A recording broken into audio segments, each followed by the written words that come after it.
ஆண்டவரே, என் வேலைகளை ஆசீர்வதியும். இந்த பாடத்தை படிக்கின்ற அனைத்து மாணவரையும் ஆசீர்வதியும்.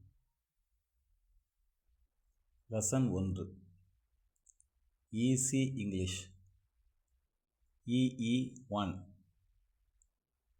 L1 lesson 1. ஆங்கிலம் பேச எழுத நமக்கு தேவை 2 வார்த்தைகள் மட்டுமே. உங்களுக்கு தெரிந்ததை கொண்டே கற்றுத்தருகிறேன்.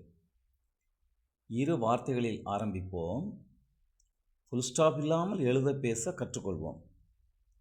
அந்த 2 வார்த்தைகளை 2 காரணிகள் என பெயரிடுவோம்.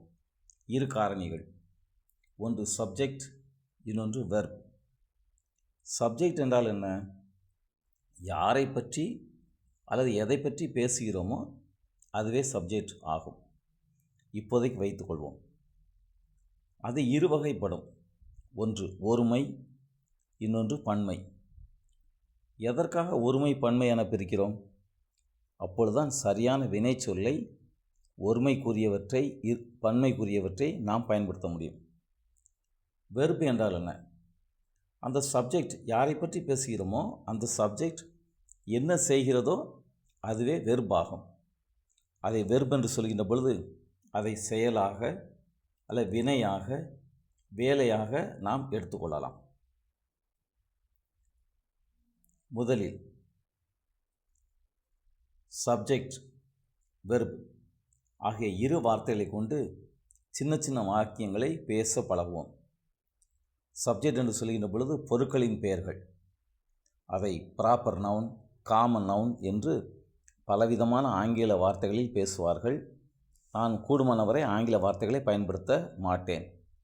உங்களுக்காக பெயர் சொல் என்று வைத்துக்கொள்வோம். ஒரு பொருளினுடைய பெயர், கட்டில், டப்பா, பேனா, பென்சில் என்கின்ற பொருட்களின் பெயர்கள், அல்லது ஆட்களின் பெயர்கள், ரவி, ராஜா, கண்ணன், அந்தோணி என்கின்ற ஆட்களின் பெயர்கள், அல்லது பிரதிச்சொல் என்று சொல்வார்கள். நான், நாங்கள், நீ, நீங்கள், அவன், அவள், அது, இது, அது என்கின்ற புரோனவுன் வார்த்தைகள். அதாவது நவுனுக்கு பதிலாக வருகின்ற ப்ரோனவுன். ப்ரோ என்றால் அதற்கு பதிலாக, அதற்காக என்ற அர்த்தம். ஆகவே இந்த சின்ன சின்ன வார்த்தைகளை கொண்டு அதன் அருகில் சிறிய வினைச்சொல், அந்த வினைச்சொற்களை நாம் பயன்படுத்தி சின்ன சின்ன வாக்கியங்களை நாம் பயன்படுத்தப் போகிறோம், எழுதப் போகிறோம். இதுதான் முதல் பாடம். இதை நன்றாக புரிந்து கொள்ளுங்கள். இதில் உங்களுக்கு ஏதாவது சந்தேகம் இருந்தால் 9952310603 என்கின்ற வாட்ஸ்அப் எண்ணிற்கு நீங்கள் உங்களுடைய கேள்வியை அனுப்பி வையுங்கள். அதற்குரிய பதிலை நான் அனுப்பி வைக்கிறேன். படியுங்கள். தெரியாதவர்களுக்கு கற்றுக் கொடுக்க நாம் வாய்ப்பினை தேடுவோம். இது இலவச கல்வி. உங்களுக்காக என்னை மாதிரி யாரும் கஷ்டப்படக்கூடாதுங்கிறதுக்காக நான் விரும்பி சொல்லித் தருகின்ற ஒரு முயற்சி. எனவே இதை நல்ல முறையில் கற்றுக்கொள்ள உங்களை அன்போடு அழைக்கிறேன். திரும்ப படியுங்கள். அப்பொழுதுதான் இதில் உள்ள சில முக்கியமான சூழ்நிலைகள் உங்களுக்கு புரியும். நன்றி, வணக்கம். நன்றி, வணக்கம்.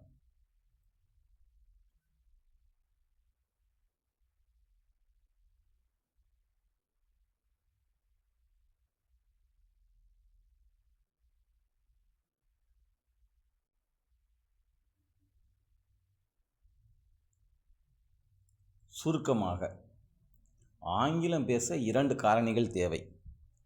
ஒன்று சப்ஜெக்ட், எதை பற்றி பேசப் போகிறோமோ, யாரை பற்றி பேசப் போகிறோமோ. 2வது வெர்ப், அந்த சப்ஜெக்ட் என்ன செய்கிறதோ அதை பற்றி நாம் பேசுவோம். அவ்வளவுதான். முதலில் சிறிய வாக்கியங்களில் நாம் ஆரம்பிக்கப் போகிறோம். விரைவில் அடுத்த பாடம் வரும். பாடத்தை புரிந்து கொள்ளுங்கள். சின்ன படம் தானே, இவ்வளோதானா அப்படின்னு சொல்லி என்று விளையாட்டுத்தனமாக இருக்க வேண்டாம். நன்றி.